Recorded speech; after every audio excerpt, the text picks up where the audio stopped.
Innovation cette année avec un spectacle incroyable de dressage d'animaux. Rencontre avec un personnage très sympathique. Alors mon métier c'est dresseur d'animaux maintenant et avant c'était la fauconnerie, donc j'ai eu la chance de travailler à la fauconnerie du Puy du Fou qui m'ont formé, donc ça fait déjà 18 ans là, et qui m'a permis de travailler dans plusieurs parcs en France et puis sur les films aussi, les films, les pubs, les clips. Donc j'ai manipulé pas mal d'animaux. Et depuis, j'ai monté mon numéro spectacle avec des animaux domestiques comme du chat, du chien, du cochon, pigeon, poule, etc.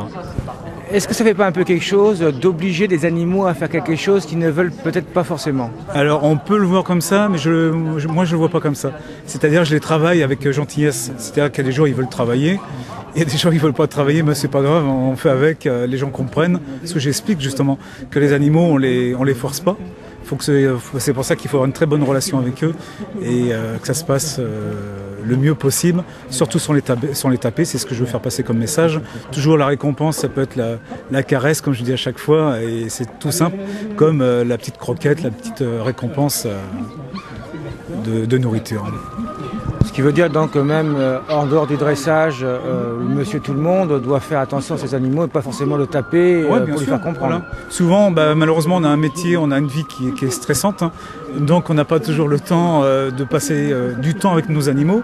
Donc on arrive le soir, il faut sortir les animaux, on est un peu énervé et souvent c'est les animaux qui prennent tout. Et si on avait le temps, eh bien, on peut voir qu'on peut faire plein de choses avec eux. Les animaux qu'on a vus là effectivement en spectacle sont un petit peu, je dirais entre guillemets, atypiques. Oui, tout à fait. Ouais. Donc là, le dernier numéro qu'on vient de sortir, c'est un furet. Donc avant, on faisait passer, comme toujours, on fait passer le chat dans le feu, le chien dans le feu, et puis là, c'est le furet. Donc après, il y aura d'autres choses. On m'avait dit que les furets, ça ne pouvait pas passer dans le feu. Eh bien, nous, on a réussi, donc on est très, très contents, et en espérant d'améliorer encore ce numéro et en faire d'autres pour l'année prochaine. Et d'où vient cette réussite ? La réussite, je pense que c'est moi-même, c'est la patience, que c'est une fusion entre nous et l'animal qui est très forte. Et plus c'est fort, plus on arrive à faire des numéros un peu plus spectaculaires. Quelles sont un petit peu les difficultés du dressage ? Difficultés, ça dépend où. Si à la maison, il n'y a pas de souci. Souvent, malheureusement, c'est avec le public. Des fois, on n'a pas toujours du bon public. Il suffit d'un dans un groupe. Et puis, comme cet été, jeter des pétards sur le chat, ça nous casse complètement notre dressage. Et ça demande des mois, comme actuellement, pour regagner confiance avec l'animal. Donc ça, quelque part, on est un peu déçu de ce côté-là, parce que nous, on recherche à faire le plus beau spectacle, mais avec un bon public.